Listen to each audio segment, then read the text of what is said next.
Hola, ¿qué tal? Bienvenidos a otro episodio de las crónicas calidoscópicas presentadas por revistaladosis.com. Yo soy Juan Carlos Ballesta y gracias por compartir el contenido de este canal, por suscribirse. Vamos a conversar sobre uno de los grandes discos de la era del rock progresivo y sinfónico y obra central de la etapa de Peter Gabriel junto a la agrupación Genesis. Cumple 50 años. Foxtrot. Acompáñenme.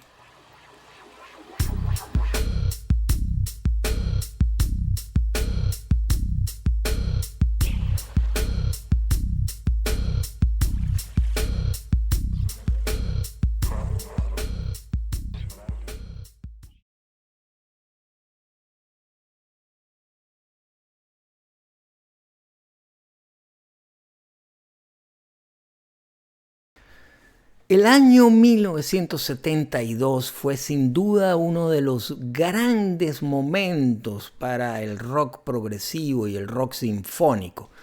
Se publicaron ese año discos realmente maravillosos que permanecen durante medio siglo como grandes paradigmas. Discos como Thick as a Brick de Jethro Tull, Close to the Edge de Yes, Octopus de Gentle Giant, grandes discos que han seguido a lo largo del tiempo ejerciendo gran influencia sobre grupos que han bebido y vuelto a beber de aquellos grandes momentos que arrojó el rock progresivo a principios de los años 70. Por supuesto, uno de los discos más relevantes es Foxtrot. Este trabajo representaba la estabilidad de una banda que el año previo había introducido en su formación a dos músicos que resultarían de gran relevancia y definitivos para conseguir ese sonido tan particular, ese sonido que solo Genesis pudo lograr, aunque muchísimas agrupaciones trataron de alguna manera de inspirarse en él. Foxtrot, de nuevo con el arte de Paul Whitehead, tal como había sido el disco anterior,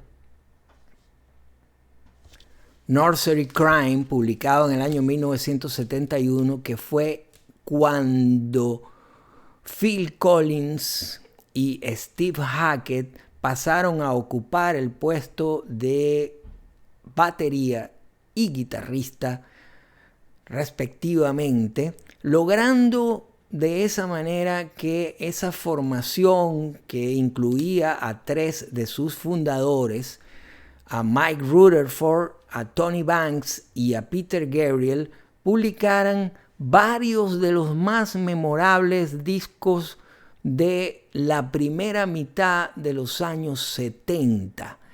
Posteriormente a Foxtrot se publicó Selling England by the Pound en el año 73 y luego el doble álbum conceptual The Lamb Lies Down on Broadway, de lo cual haremos futuras crónicas. Lo que nos ocupa es este disco Foxtrot, en el cual hay varios de los temas más importantes de aquella etapa. Principalmente esa gran suite llamada Super's Ready, en la cual, por supuesto, Peter Gabriel daba rienda suelta a su imaginación en momentos en los cuales construir y publicar piezas de este calibre era prácticamente una norma y una necesidad para la mayoría de los grupos que estaban reinventando cada día al rock, introduciendo elementos novedosos, olvidándose del formato canción en favor de estructuras musicales libres que no obedecían a ningún formato previamente conocido, y por ello temas de 20 y más minutos como Super Ready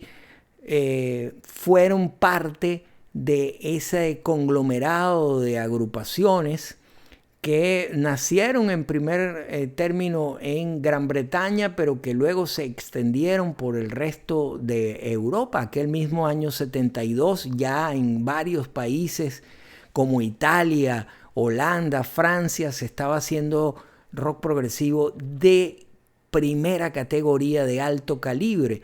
Y Genesis era uno de esos grupos que además fue incorporando elementos histriónicos en sus shows en vivo.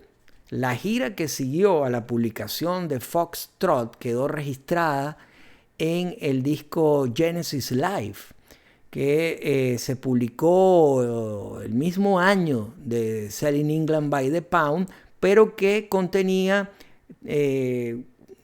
canciones, composiciones de los 3 discos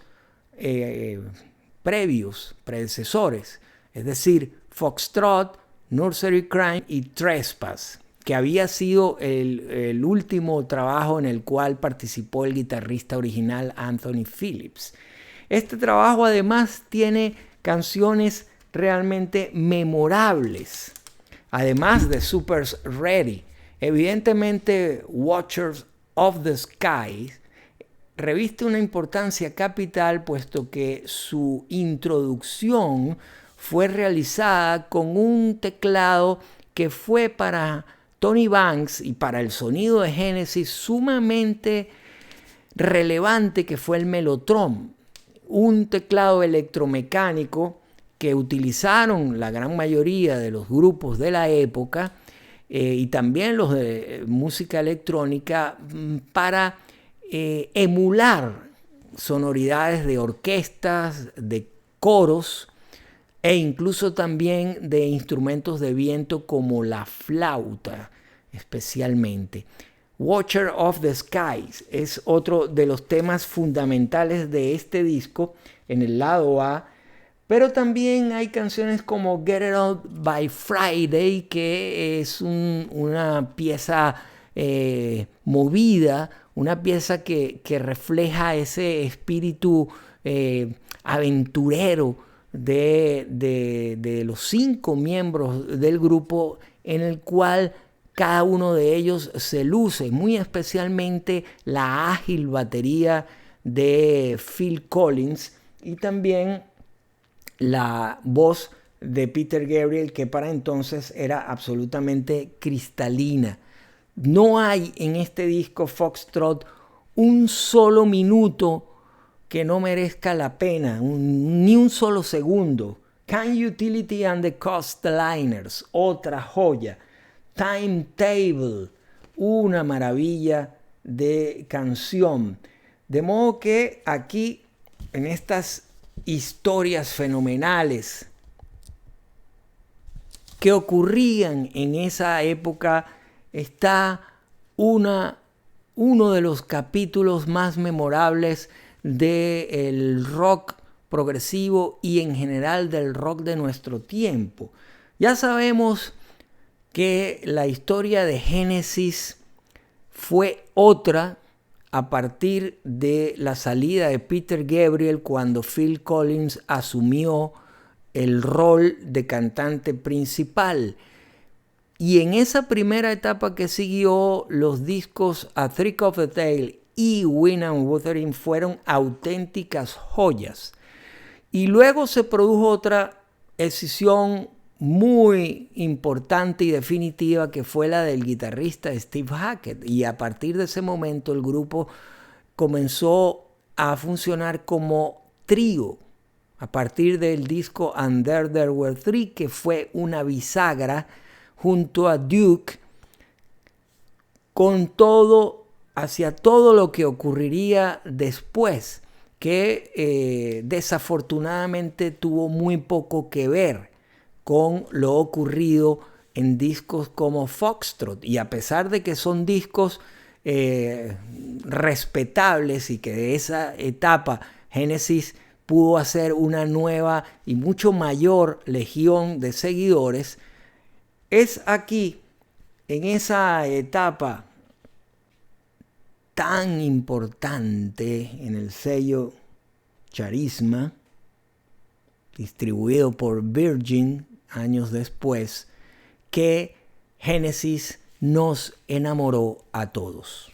Gracias por estar ahí en esta nueva crónica calidoscópica presentada por revista ladosis.com. Yo soy Juan Carlos Ballesta. Gracias una vez más por compartir el contenido de este canal. Hasta un nuevo episodio. Chao.